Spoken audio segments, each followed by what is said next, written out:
"Why are you sleeping in the basement, Dad?" My son's voice cracked as he stood at the bottom of those cold concrete stairs. I was lying on a thin mattress in the corner, shivering under a blanket that smelled like mildew and forgotten years.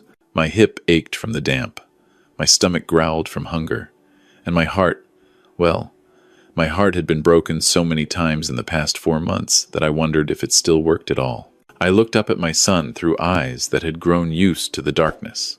I opened my mouth to speak, to explain, to tell him everything. But before I could say a word, I heard footsteps above us. Heavy footsteps, confident footsteps. And then my son-in-law's voice echoed down the stairwell. "Well, well, look who decided to show up." Kevin's tone dripped with that familiar contempt I had come to know so well. "Your father's perfectly fine down there, Marcus. He prefers it." "Don't you, Harold?" My son turned slowly. I watched his shoulders tense. I watched his hands curl into fists, and I knew, in that moment, that everything was about to change. But I should start from the beginning, because 4 months ago, I was a different man, living a different life. And I need you to understand how I ended up in that basement, hungry and bruised, before you can understand what happened next. My name is Harold Mitchell. I'm 68 years old, and I worked for 34 years as a project manager for a construction company in Calgary. I raised 2 children with my wife, Patricia. God rest her soul. She passed 3 years ago from pancreatic cancer, and I don't think I've ever fully recovered. Some losses you carry forever, like stones in your pockets that weigh you down with every step. After Patricia died, I stayed in our house for a while. The same house where we'd raised our kids, where we'd celebrated birthdays and Christmases, where we'd grown old together. But the house felt empty without her. Every room held memories that cut like glass. So when my pension kicked in fully, I decided to sell the house and move into a nice apartment downtown. Fresh start, I told myself. Patricia would have wanted me to keep living. I had a good pension. $6,200 a month. 34 years of hard work had earned me that. Plus, I had the money from selling the house, nearly $600,000 after the mortgage was paid off. I was comfortable. More than comfortable. I was set for the rest of my life. My daughter, Emily, and her husband, Kevin, lived in Edmonton. They'd been married for 12 years, and I'll admit I never quite warmed to Kevin. There was something about him, a slickness, a way of calculating every conversation like he was keeping score. But Emily loved him, and that was enough for me. Parents learn to accept the choices their children make, even when those choices keep us up at night. My son Marcus lived in Vancouver. He worked in software development, something I never quite understood but was proud of nonetheless. He called every Sunday, visited when he could, sent flowers on Patricia's birthday, even after she was gone. Marcus was the kind of son every father hopes for. The trouble started last spring.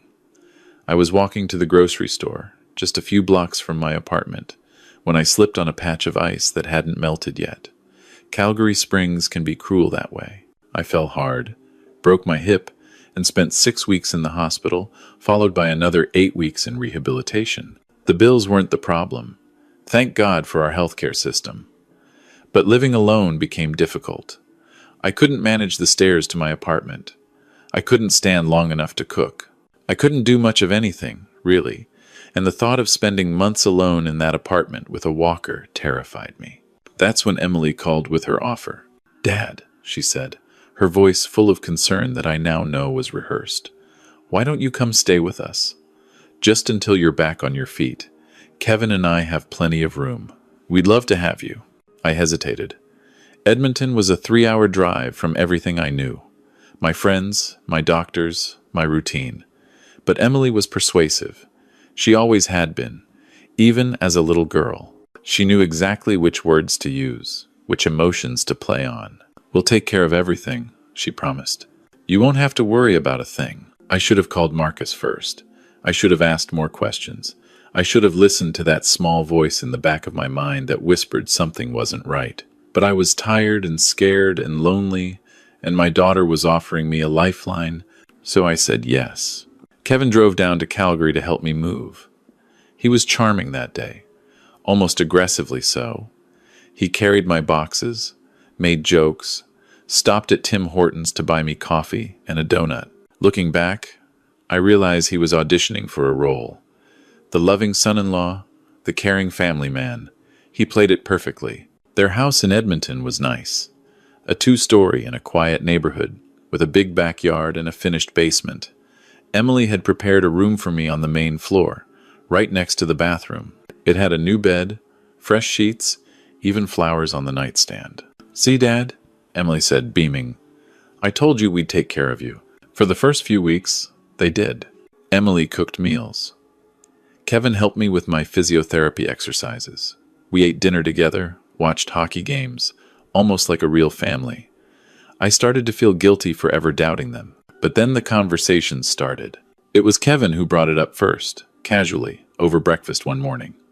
"Harold," he said, buttering his toast without looking at me, "have you thought about what happens if something goes wrong? I mean, you're getting older. What if you have another fall? What if you need to make decisions, and you can't?" I didn't understand what he was getting at. "I have a will," I said. "Everything's sorted." Kevin shook his head. "I'm not talking about after you're gone. I'm talking about now. What if you're in the hospital, unconscious? Who makes decisions for you? Who pays your bills? Who handles your finances?" Emily jumped in then, right on cue. I realize now they had rehearsed this. "Dad, we just want to protect you. What if something happens and we can't access your accounts to pay for your care? What if there are medical decisions that need to be made? We should have power of attorney, just in case." I didn't want to do it. Something in my gut told me it was wrong, but Emily looked so concerned, so genuinely worried about my well-being, and Kevin made it sound so reasonable. "It doesn't mean you lose control, Harold," he explained. "You're still in charge of everything. We would only step in if you couldn't make decisions yourself. It's just a safety net." I asked if I could think about it.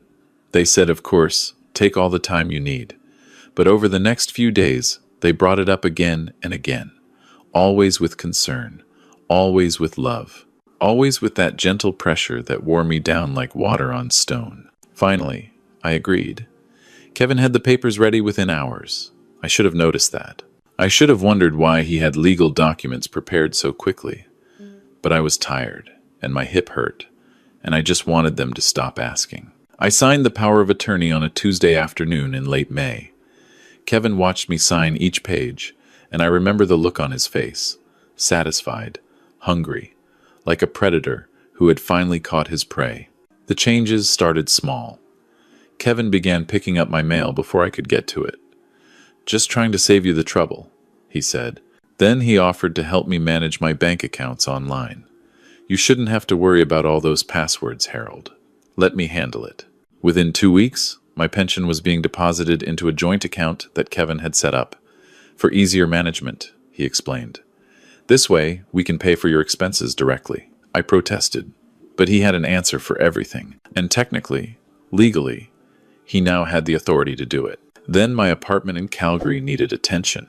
The lease was coming up for renewal, and Kevin suggested I let it go. "You're here with us now," he said. "Why pay rent on a place you're not using?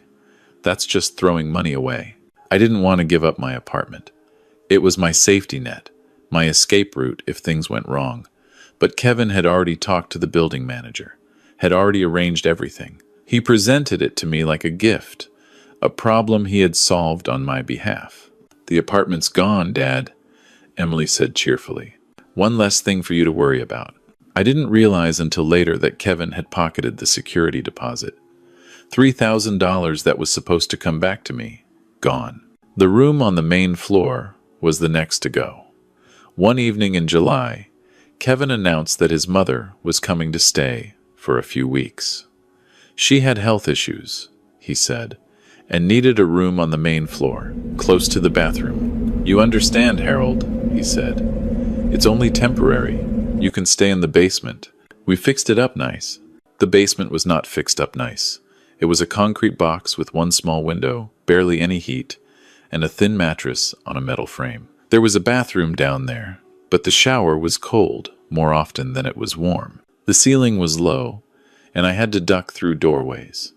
For a man recovering from a broken hip, navigating those steep stairs twice a day was agony. Kevin's mother never came. After a week, I asked Emily about it. She looked away, mumbled something about plans changing, and never mentioned it again. My old room was converted into Kevin's home office. That's when the real abuse began. My meals became smaller, leftovers from their dinner, cold by the time they brought them down.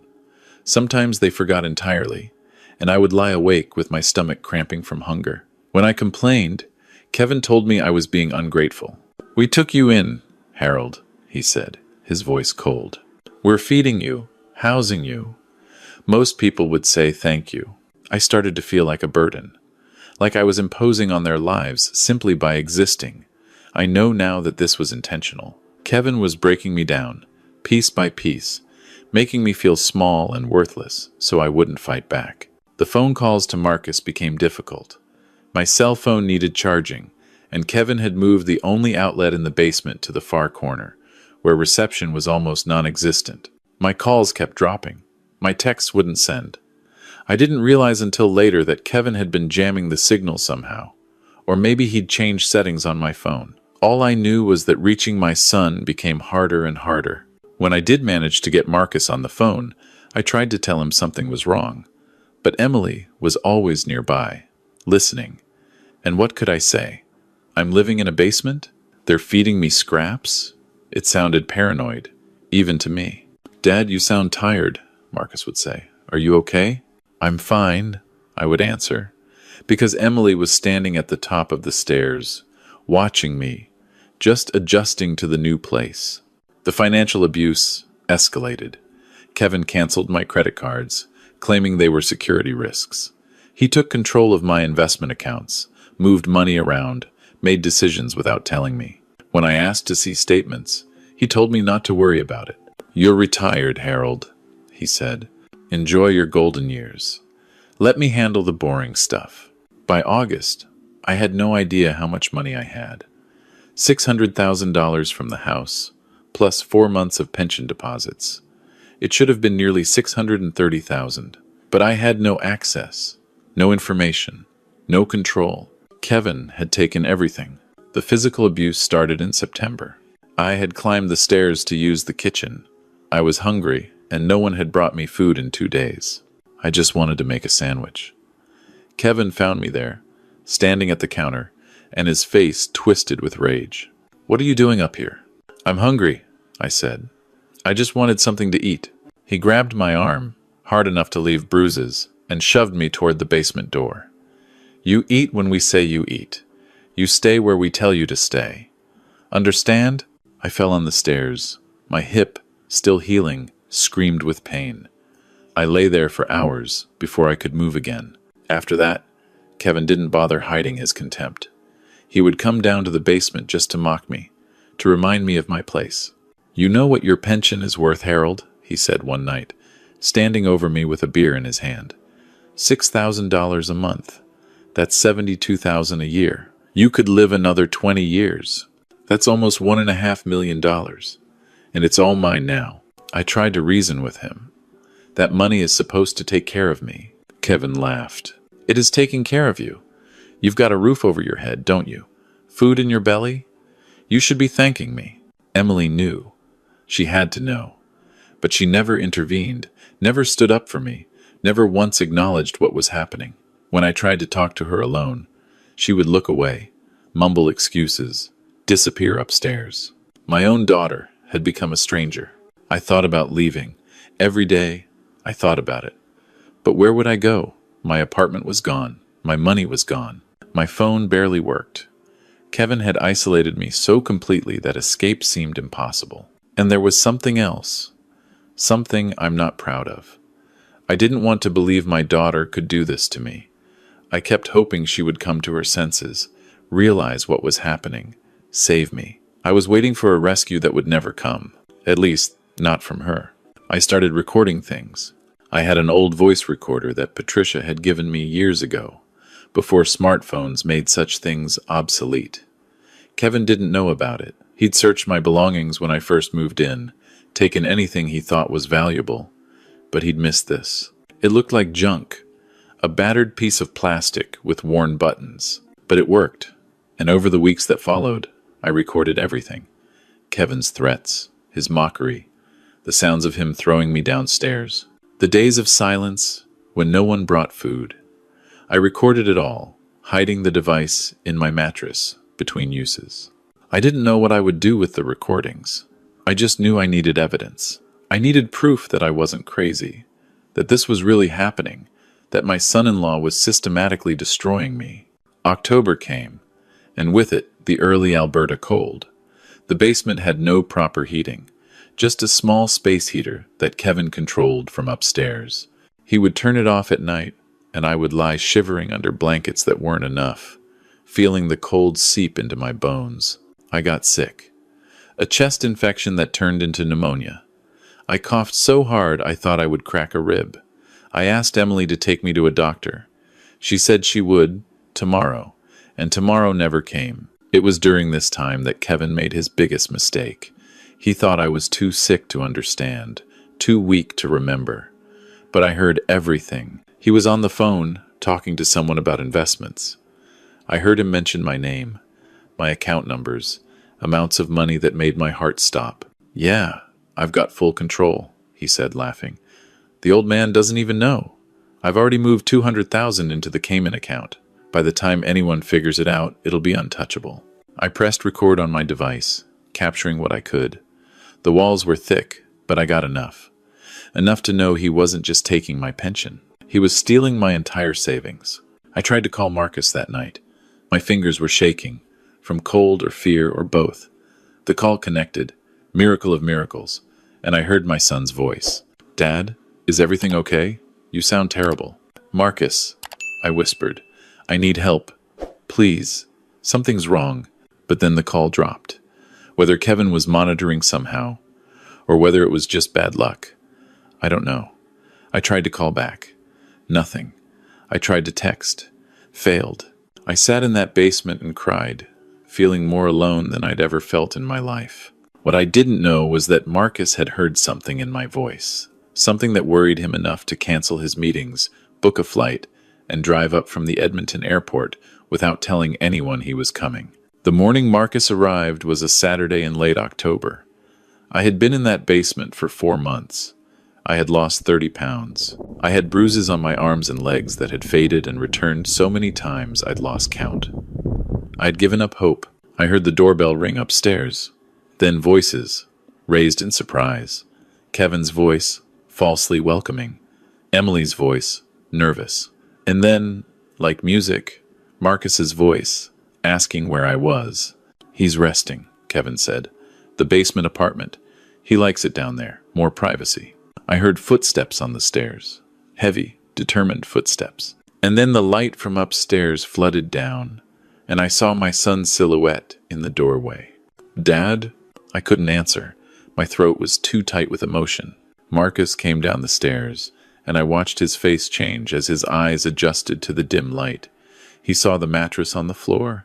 He saw the single bare light bulb. He smelled the damp and the mildew and the despair. "Dad, what is this?" His voice was shaking. "Why are you down here? Where's your room?" I tried to sit up, and he saw me wince. He was at my side in an instant, helping me, and that's when he saw the bruises, the ones on my wrists where Kevin had grabbed me, the yellowing marks on my arms, the way I flinched at sudden movements. "Who did this to you?" Before I could answer, Kevin's voice echoed down the stairwell. Well, look who decided to show up." Marcus stood slowly. He was a big man, my son, taller than me, broader than Kevin. But more than that, he was good, genuinely good, in a way that Kevin could never understand. "What the hell is going on here?" Marcus asked, his voice quiet and dangerous. Kevin laughed, descending a few steps, but staying well above us. He was a coward, I realized. Even then, with all his power over me, he was afraid of a fair fight. "Your father's fine," Kevin said. "He prefers it down here. Don't you, Harold?" I found my voice then, weak as it was. "They took everything, Marcus. The pension, the savings, all of it." Kevin's face darkened. "Shut up, old man." Marcus moved toward the stairs. "What did you just say?" I said, "Shut up." Kevin's voice rose with false bravado. This doesn't concern you, Marcus. Your father signed power of attorney. Everything I've done is perfectly legal. He can't even make decisions for himself anymore. That's not how POA works, Marcus said, and I could hear his fury building. You don't get to steal someone's money. You don't get to keep them in a basement. You don't get to abuse an elderly man just because you have a piece of paper. Kevin sneered. What are you going to do about it? Marcus reached the top of the stairs. He was face to face with Kevin now, and I could see the fear in my son-in-law's eyes. He hadn't expected this. He hadn't planned for someone who would actually stand up to him. Marcus spoke slowly, deliberately. I'm going to take my father out of this house. I'm going to take him to a hospital. I'm going to document every bruise, every mark, every injury. And then I'm going to call the RCMP and tell them exactly what you've done. Kevin tried to block his path. You can't do that. I have power of attorney. I make the decisions. POA can be revoked, Marcus said, and it doesn't give you the right to commit fraud, theft, or elder abuse. Now get out of my way before I move you myself. I had never seen my son like this before. Marcus was always the quiet one, the gentle one, but in that moment, he was a force of nature. He was every good thing I had tried to teach him, standing up against every evil I had failed to protect myself from. Kevin made one last desperate move. He shoved Marcus, or tried to. It was like watching a child push against a wall. Marcus didn't even rock back on his heels. And then my son took off his watch. He set it carefully on the hallway table, and he looked Kevin straight in the eye. I could break your jaw right now, Marcus said, his voice eerily calm. I could throw you down these stairs and tell the police you fell. And part of me really, really wants to do that. Kevin went pale. But I'm not going to, Marcus continued. Because you're not worth the assault charge. And because my father has spent 4 months in your basement, and the best revenge isn't going to come from my fists. It's going to come from watching you lose everything you stole. He stepped around Kevin, who was frozen in place, and came back down to help me. Gently, carefully, he helped me up the stairs. Each step was agony, but I didn't care. My son had come. My son was saving me. Emily was waiting in the kitchen. She looked small, suddenly, diminished. Daddy, she started. Marcus turned on her. Don't. He wasn't shouting, but his voice cut like ice. Don't you dare speak to him. You let this happen. You watched your father being abused and did nothing. I don't know if I can ever forgive you for that, and I know Dad won't. I looked at my daughter one last time. I wanted to see some sign of remorse, some indication that my little girl was still in there somewhere. But her eyes were empty. She had made her choice, and it wasn't me. Marcus helped me to his rental car. He had blankets in the back, bottles of water, protein bars. He had been prepared for something bad, but even he seemed shaken by what he'd found. We're going to the hospital first, he said as he drove. They need to document everything.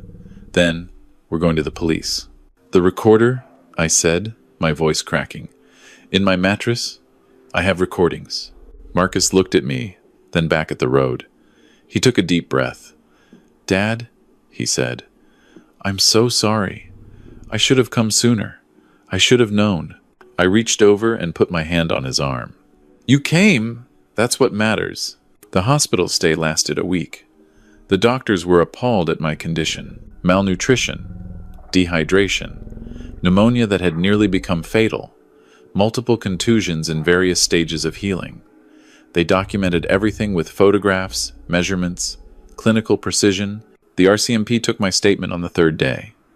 2 officers sat by my bedside, their faces grim as I told them everything. I gave them the voice recorder, and they listened to Kevin's threats, his mockery, his admission of hiding money in offshore accounts. This is serious, one officer said. This is fraud, elder abuse, possibly forcible confinement. We'll need to investigate, but based on what you've given us, charges are almost certain. I nodded. I was too tired to feel satisfaction, too broken to celebrate. Marcus handled everything. He hired a lawyer, an aggressive woman named Catherine, who specialized in elder abuse cases. She reviewed the power of attorney documents and shook her head. These wouldn't hold up anyway, she said.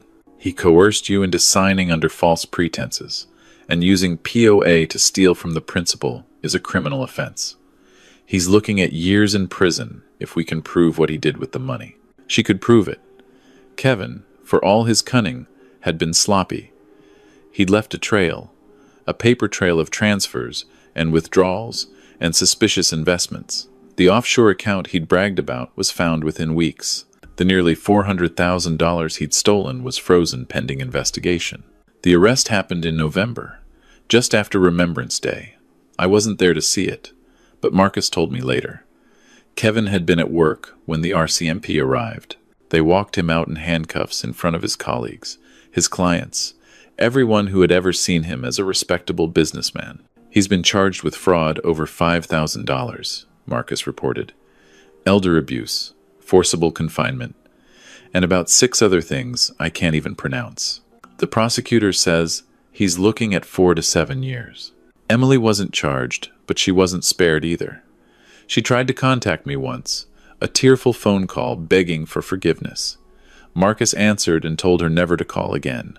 I've thought about Emily a lot since then.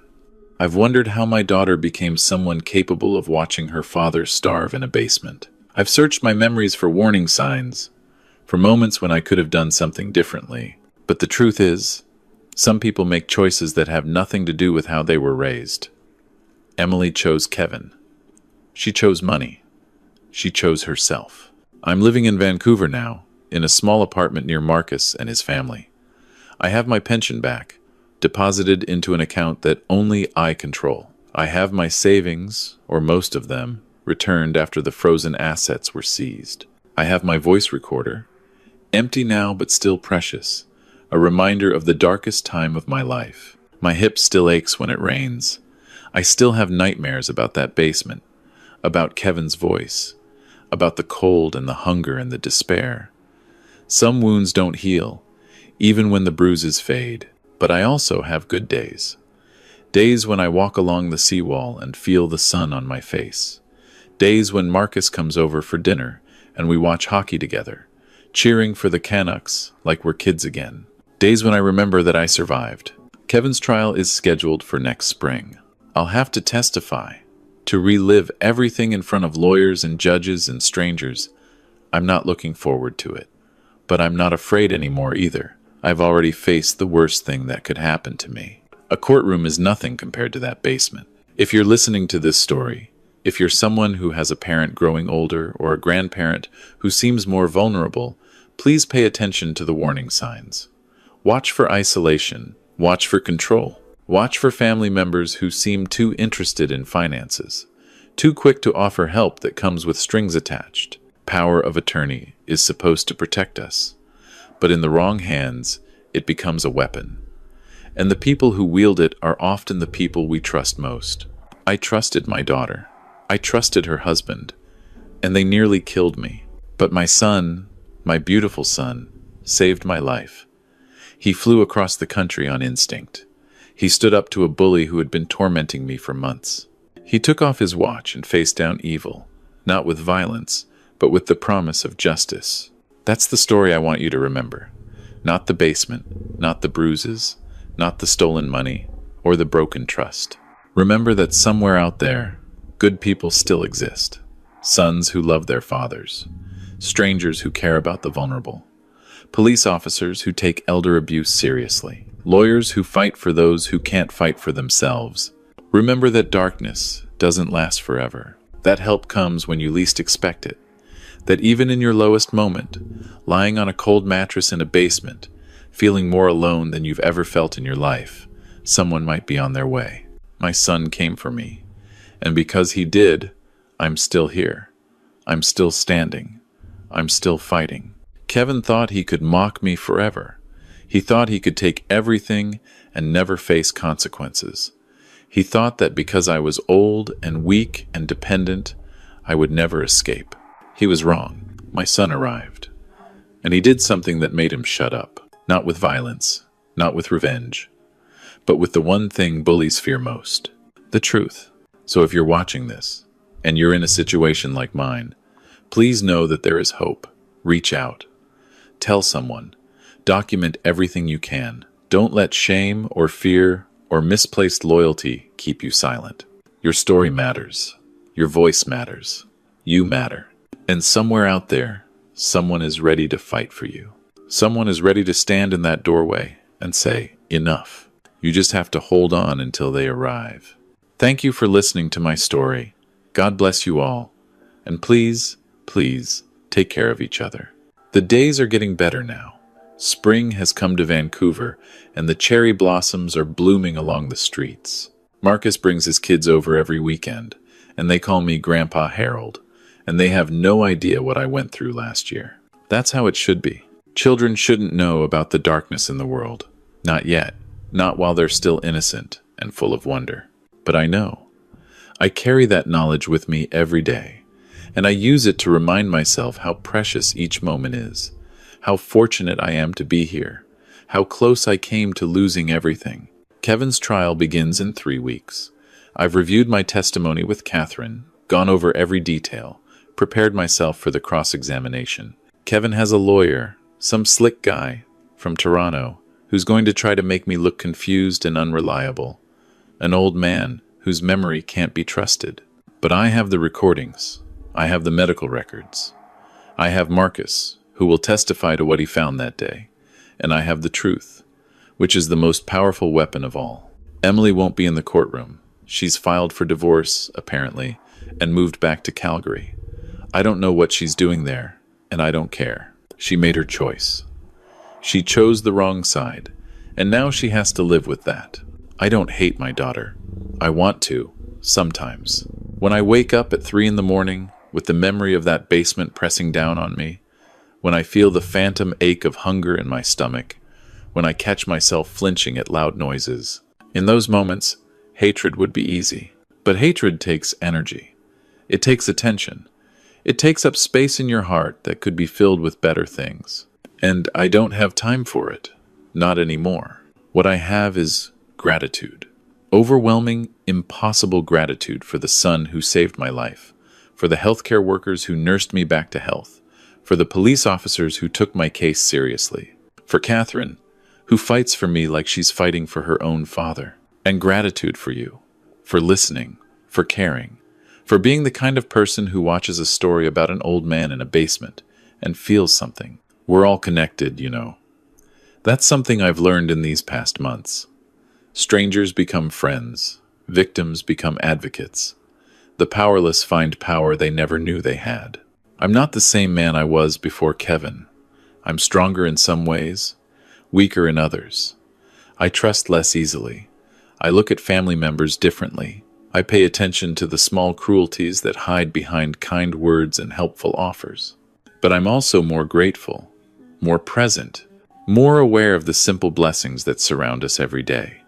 A warm meal, a soft bed, a phone call with someone who loves you. These things matter. They matter more than money, more than security, more than all the things Kevin tried to steal from me. Because in the end, what saved me wasn't my pension or my savings. It was love, pure, stubborn, unconditional love. Marcus loved me enough to get on a plane, to walk into that house uninvited, to face down a man who had terrorized his father for months. That's what I hold on to now, in the quiet moments, not the darkness, not the fear, but the light that broke through when I needed it most. Kevin is going to prison. I'm sure of it. And when the verdict comes down, when he hears the number of years he'll spend behind bars, I hope he thinks about that basement. I hope he thinks about the cold concrete and the thin mattress and the sound of his own voice mocking an old man who just wanted to be loved. I hope he understands, finally, that karma is real, that the universe keeps score, that you can't build a life on cruelty and expect it to last. But mostly, I hope his story serves as a warning to every son-in-law who thinks he can get away with it, to every daughter who turns a blind eye, to every predator who targets the elderly because they think we won't fight back. We will fight back. Maybe not with fists, maybe not with violence, but with truth, with evidence, with good people who stand up when others stand down. My son took off his watch that day. It was a symbolic gesture, a warning that he was ready to do whatever it took, but he didn't have to throw a single punch. The law threw them all for him. So here I am, 68 years old, living in a nice apartment with a view of the mountains, eating 3 meals a day, sleeping in a warm bed, calling my son whenever I want, without fear, without surveillance, without permission. Free. It's a simple word, but it means everything to me now. Freedom from Kevin, freedom from fear, freedom to live out my remaining years on my own terms, surrounded by people who actually love me. Patricia would be proud, I think. She always told me I was stronger than I knew. I never believed her until now. The cherry blossoms are falling outside my window, soft pink petals, drifting down like snow. There's a metaphor in there somewhere, about beauty emerging from harsh seasons, about patience rewarding those who endure. But I'm too old for metaphors now. I'm too tired for poetry. All I know is that I'm alive, and I'm grateful, and tomorrow is another day. Kevin used to mock me. He used to stand over me in that basement and tell me my pension belonged to him. He used to laugh at my weakness, my dependence, my fear. He's not laughing anymore. My son arrived, and he did something that made him shut up forever. If you enjoyed this story, please hit the like button, leave a comment telling me where you're watching from, and subscribe to Shattered Vengeance for more true stories of justice and redemption. Take care of each other out there. And remember, it's never too late to ask for help. God bless.